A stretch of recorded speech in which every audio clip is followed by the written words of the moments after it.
picture slowly emerging is that Tamerlan Tsarneav was an embittered 26-year-old who found meaning in radical Islam.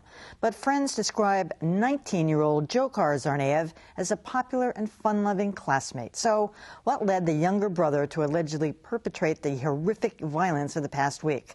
What kind of control, if any, did the older brother exert on the younger? To help answer that, I'm joined now by Hassan, a counselor who specializes in cult-like behavior. He's also the author of the book Freedom of Mind, Helping Loved Ones Leave Controlling People, Cults, and Beliefs. Welcome, Steve. Nice to see you again, It's Emily. good to have you back after all these years. We used to do a lot of cult discussions and haven't done it. But you've made the point that terrorism and religious cults often use the same kind of techniques. Like what? So I really think the more accurate lens is mind control cults that do terrorist acts as opposed to terrorists who are cults.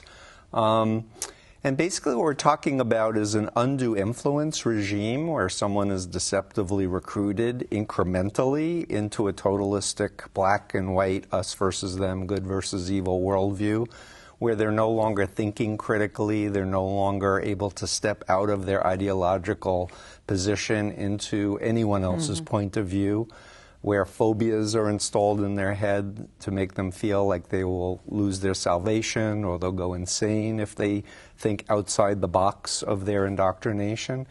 And really, it's happening more and more, except that people are not really thinking clearly about what is going on here, and that intelligent, educated people can be recruited. An interesting point. We should say that we don't know what was going on, whether there was any kind of radicalization or whether there was this undue influence, but it appears that was well, according to the relatives, there was some shift in Tamerlan in 2009, if it's true. What I was going to pick up on is that he kind of did it by himself. Unlike the presence of a cult, you were recruited into the Moonies all those decades ago, and all the other cults, they sort of group pressure. But oftentimes, this kind of thing sort of happens on their own. I was going back and reading the Terry Nichols, Tim McVeigh case. Right. Terry Nichols did it to himself, became this phobic, anti-government guy.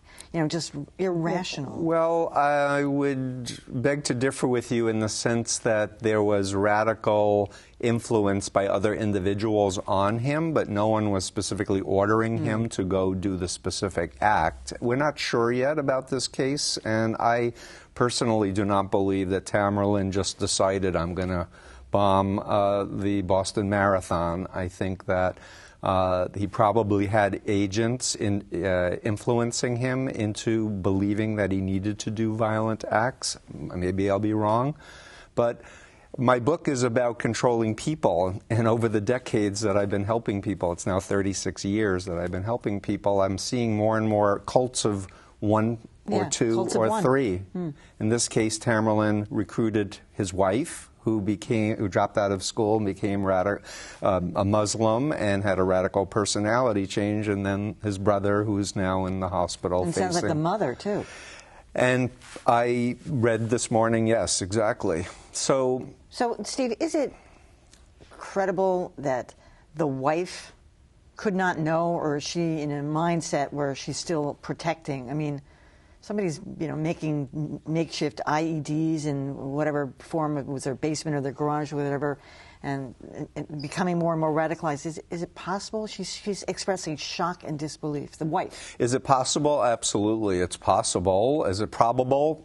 Time will tell. I think the authorities will be able to discern between working with Joh-Khar and interviewing her what the truth is. The way destructive controlling people operate is often in secret, so that they compartmentalize their operations. But like, people were asking me, how could Joh-Khar, after doing this destruction, go back to school and pretend everything's normal?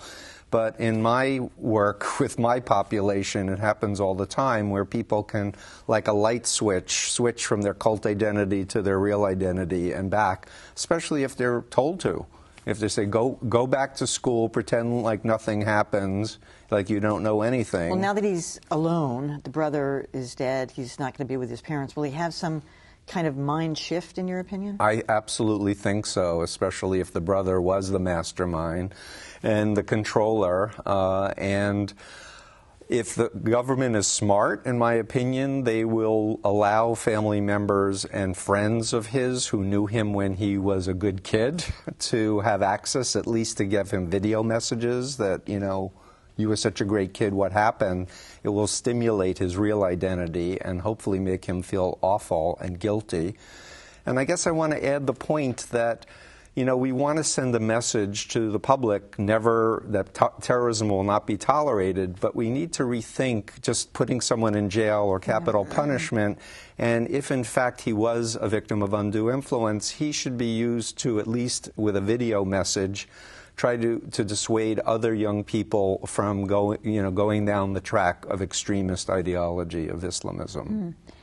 Is it possible for you, I mean, you've done so many interventions with so many different types of religions, and is it possible for someone like this to snap out of it? Could Tamerlan have ever snapped out of it had he still been alive?